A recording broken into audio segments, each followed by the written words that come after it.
ایک منافق تھا اور ایک یہودی تھا، ان کی آپس میں یہ کوئی مسائل تھے، تو انہوں نے کہا چلتے ہیں حضور کی خدمت میں اور وہاں جا کے فیصلہ کرواتے ہیں۔ جب وہ آئے تو اللہ کے نبی صلی اللہ علیہ وسلم نے دونوں کی بات سنی، ادھر تھی ادھر تھی، اور وہ جو منافق تھا حضور نے فرمایا یہ منافق کو جو مسلمان بنا پھرتا تھا کہ تو جھوٹا ہے، اور یہودی کو کہا تو سچا ہے، فیصلہ یہودی کے حق میں کر دیا۔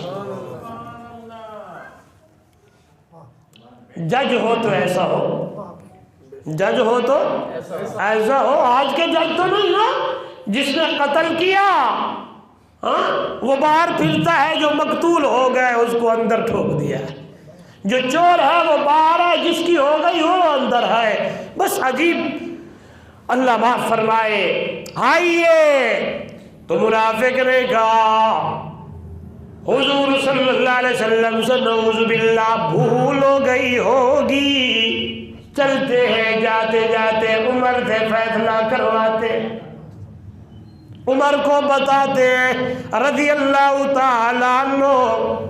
تھوڑی دیر گزری، حضرت عمر کے پاس آئے، وہ یہودی کہنے لگا، وہ جو منافق تھا وہ بھی کہنے لگا، آتے ہی کہتا ہے حضرت عمر جی میں مسلمان ہوں اور یہ یہودی ہے، ایسے ایسے مسئلہ ہے۔ یہودی نے کہا عمر ہمارا فیصلہ آپ کے نبی صلی اللہ علیہ وسلم نے کر دیا ہے۔ حضرت عمر نے پوچھا کیا ہوا؟ یہودی نے کہا عمر اللہ کے نبی نے میرے حق میں فیصلہ سنا دیا ہے۔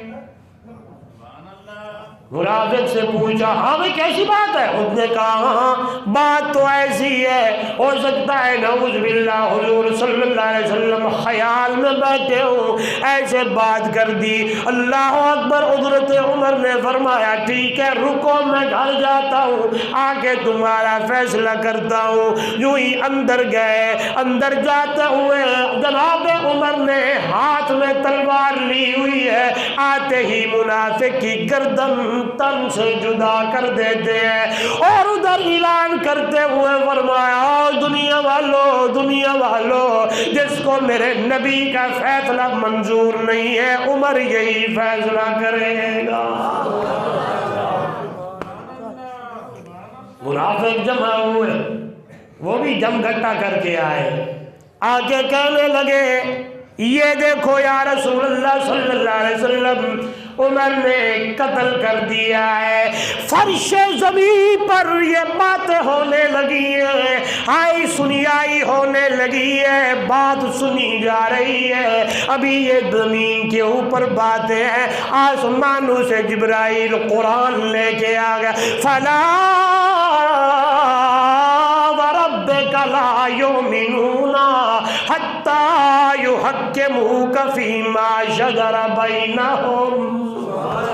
میرا سونا جنوں میں تیرا فیصلہ منظور نہیں ہے، اسی کا یہی فیصلہ ہونا چاہیے جو تیرے یار عمر نے کیا ہے۔